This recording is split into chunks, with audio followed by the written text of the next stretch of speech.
Bismillahirrahmanirrahim. Assalamualaikum warahmatullahi wabarakatuh. Selamat datang di channel Sahabat Luar Biasa. Channelnya orang-orang luar biasa. Apa kabar teman-teman? Mudah-mudahan sehat selalu dan selalu dalam rahmat dan lindungan Allah Subhanahu wa taala. Amin ya robbal alamin. Bagi teman-teman yang baru menemukan channel ini, agar tidak ketinggalan informasi yang insya Allah menarik dan bermanfaat, jika berkenan silahkan like, komen, dan bagikan video ini, serta subscribe dan nyalakan tombol notifikasinya. Syukron jazakumullah khairan. Alhamdulillahillazi bini'matihi tatimus solihat. Segala puji hanya milik Allah, yang dengan segala nikmatnya segala kebaikan menjadi sempurna.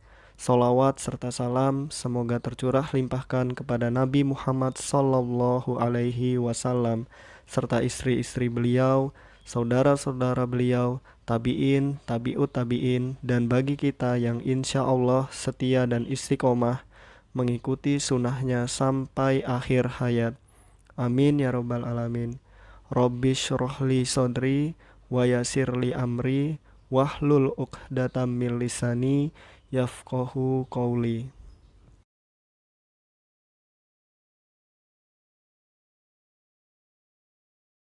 Baik, kita latihan soal kembali ya teman-teman.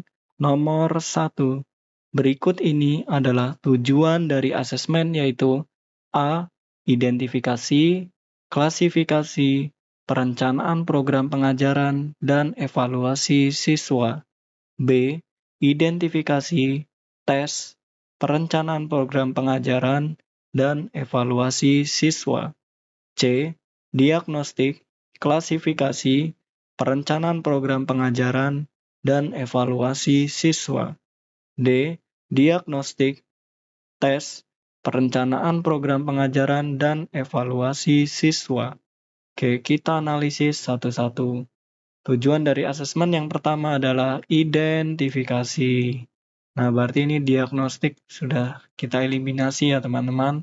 Lalu yang kedua adalah klasifikasi. Ini tes tidak ya teman-teman.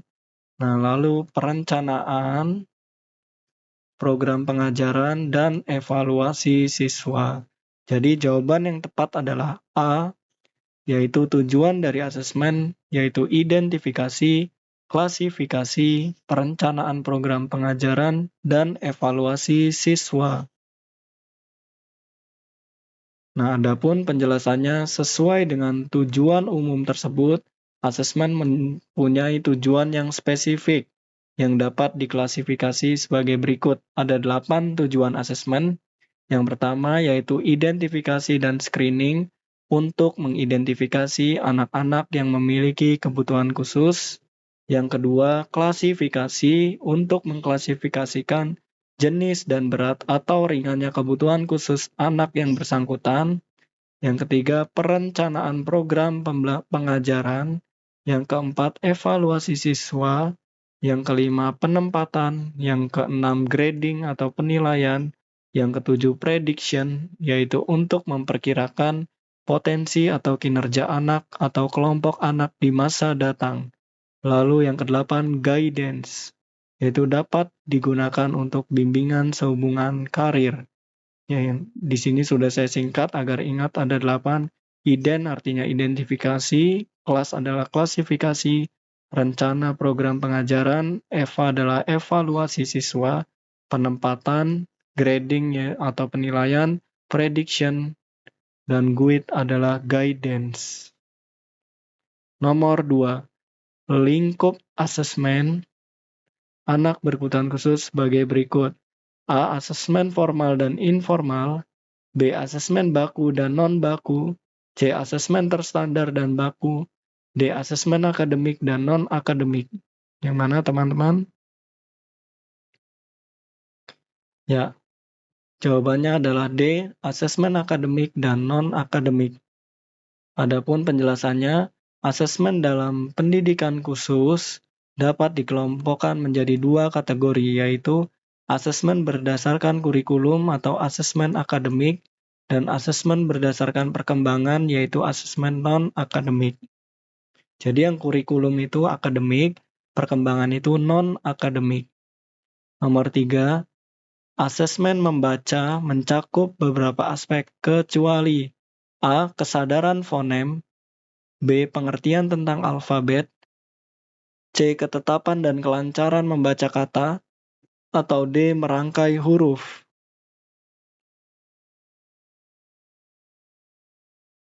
Nah, kecuali adalah D. Merangkai huruf ya teman-teman.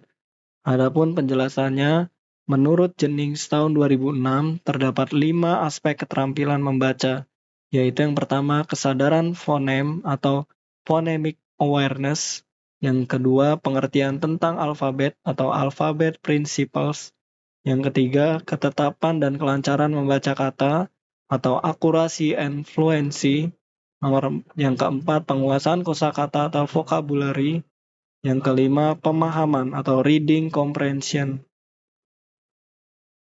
Nomor 4, berikut ini tahapan yang benar dari asesmen kesiapan belajar matematika adalah A. Klasifikasi, urutan dan seriasi, korespondensi, dan konservasi. B.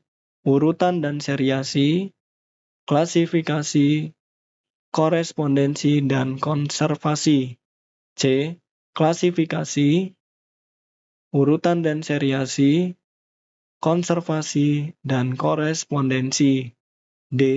Klasifikasi, korespondensi, dan urutan seriasi, dan konservasi. Yang mana teman-teman? Ya, jawaban yang tepat adalah kita analisis satu-satu ya. Yang pertama, klasifikasi. Nah, ini urutan dan seriasi pasti sudah kita eliminasi ya, teman-teman. Lalu yang kedua, urutan dan seriasi. Nah, ini ada korespondensi. Salah ya, teman-teman. Nah, oke. Lalu yang keempat adalah mohon maaf, yang ketiga dulu ya teman-teman. Yang ketiga itu ada korespondensi. Sedangkan ini konservasi dulu. Yang tepat adalah korespondensi, lalu konservasi. Jadi jawaban yang tepat adalah A. Klasifikasi, urutan dan seriasi, korespondensi, dan konservasi. Nah, adapun penjelasannya, asesmen kesiapan belajar matematika Piaget mendeskripsikan berbagai konsep yang mendasari kesiapan dalam memahami konsep kuantitatif, yaitu pemahaman tentang klasifikasi, urutan dan seriasi, korespondensi, dan konservasi. Kelas urut respon konser, klasifikasi, urutan dan seriasi, korespondensi, dan konservasi. Nomor 5. Hal yang harus diperhatikan dalam melakukan asesmen menulis adalah A. Posisi duduk, posisi kertas, ukuran, bentuk huruf, memegang pensil dan atau alat tulis. B. Posisi duduk, konsentrasi, ukuran, bentuk huruf, memegang pensil atau alat tulis. C. Posisi duduk, posisi kertas, latensi, bentuk huruf, memegang pensil atau alat tulis.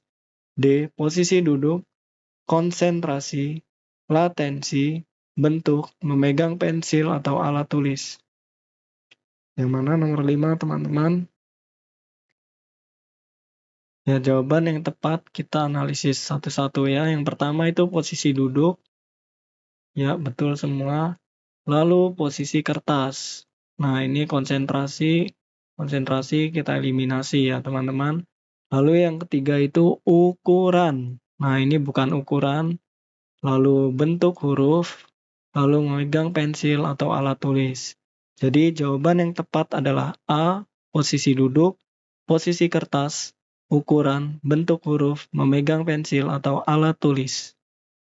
Adapun penjelasannya, nah di sini yang pertama posisi duduk, posisi kertas, memegang alat tulis, pensil atau alat tulis, lalu bentuk ukuran spasi antar huruf dan antar kata, lalu yang kelima ketepatan pada garis, yang keenam kualitas garis. 6 yaitu posduk, yaitu posisi duduk, postas yaitu posisi kertas, memegang yaitu memegang pensil atau alat tulis, spasi yaitu bentuk ukuran spasi baik antar huruf ataupun antar kata, lalu ketepatan pada garis, lalu kualitas garis. Nomor 6. Ruang lingkup dalam asesmen persepsi kecuali A. Persepsi visual, B. Persepsi olfaktori, C. Persepsi taktil, D. Persepsi kinestetik. Perlu kita pahami lagi bahwa persepsi itu ada fakte, visual, auditory. Nah, ini olfaktori bukan ya. Nah, kinestetik dan taktil. Jadi yang bukan adalah B, persepsi olfaktori. Adapun ruang lingkup perkembangan persepsi terdiri dari, ada 4. Yang pertama persepsi visual, yang meliputi persepsi warna, hubungan kekurangan, diskriminasi visual, keruangan, bukan kekurangan ya teman-teman, mohon maaf, deskripsi visual, deskripsi bentuk dan latar, visual closure, dan pengenalan objek atau object recognition. Yang kedua, persepsi auditif yang meliputi kesadaran fonologis, diskriminasi auditif, ingatan auditif, urutan auditif, dan perpaduan auditif. Yang ketiga, persepsi kinestetik, yaitu gerak, dan persepsi taktil, yaitu perabaan. Di sini sudah saya singkat 4 fakte: visual, auditif, kinestetik, taktil. Nomor 7, asesmen persepsi visual meliputi A. Persepsi warna, hubungan keruangan, dan diskriminasi bentuk dan latar. B. Persepsi warna, hubungan kekurangan dan fonologis. C. Fonologi, hubungan keruangan dan diskriminasi visual. D. Fonologi, pengenalan objek dan persepsi warna. Yang mana teman-teman?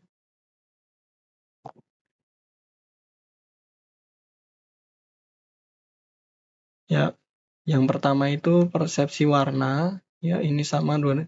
Nah, ini bukan, berarti sudah kita eliminasi. Yang kedua, hubungan keruangan. Nah, yang keempat yaitu diskriminasi bentuk dan latar. Ini fonologi bukan ya, teman-teman. Jadi jawaban yang tepat adalah A.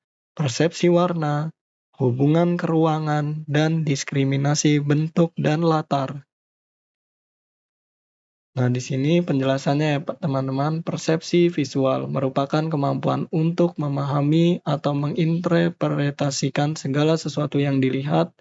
Persepsi visual mencakup sebagai berikut, yaitu persepsi warna menunjuk pada kemampuan untuk memahami dan membedakan berbagai warna yang dilihat.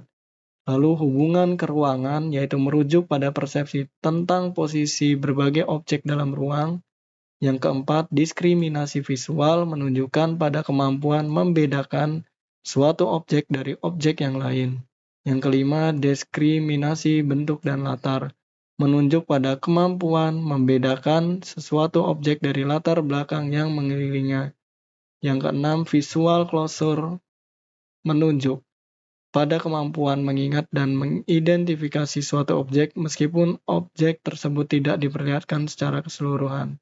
Yang ketujuh, object recognition menunjukkan pada kemampuan mengenal sifat berbagai objek pada saat melihatnya. 6, yaitu warna, ruang, diskriminasi visual, diskriminasi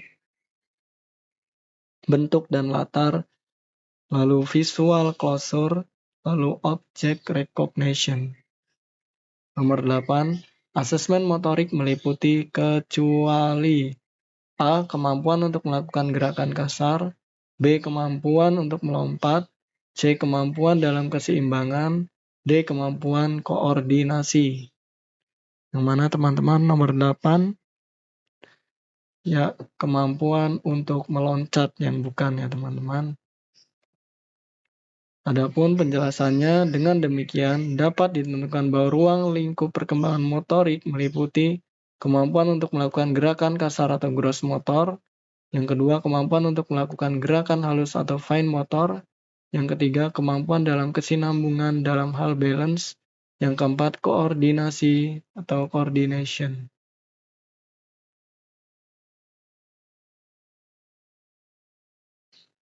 Nomor 9. Teknik pelaksanaan asesmen meliputi A. Ujian, wawancara, observasi, dan analisis pekerjaan anak. B. Latihan, wawancara, observasi, dan analisis pekerjaan anak. C. Uji coba, wawancara, observasi, dan analisis pekerjaan anak. D. Tes, wawancara, observasi, dan analisis pekerjaan anak. Mana yang tepat, teman-teman? Ya, jawaban yang tepat adalah tes, wawancara, observasi, dan analisis pekerjaan anak. Tentu ini lebih objektif ya teman-teman. Teknik pelaksanaan asesmen meliputi tes, wawancara, observasi, dan analisis pekerjaan anak.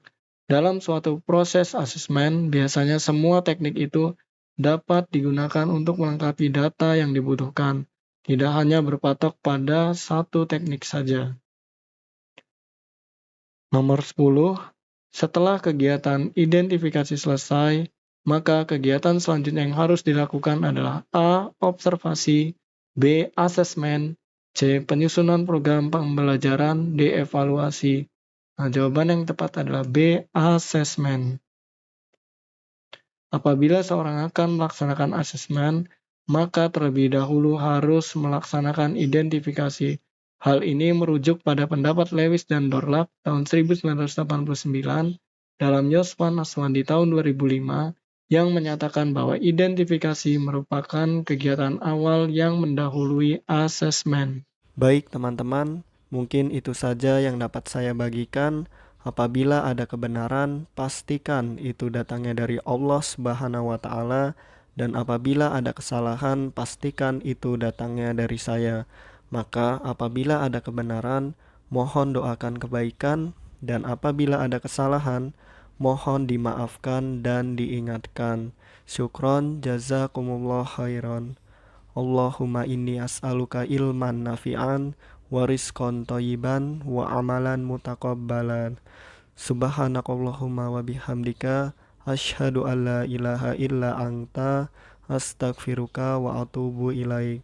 Wassalamualaikum warahmatullahi wabarakatuh.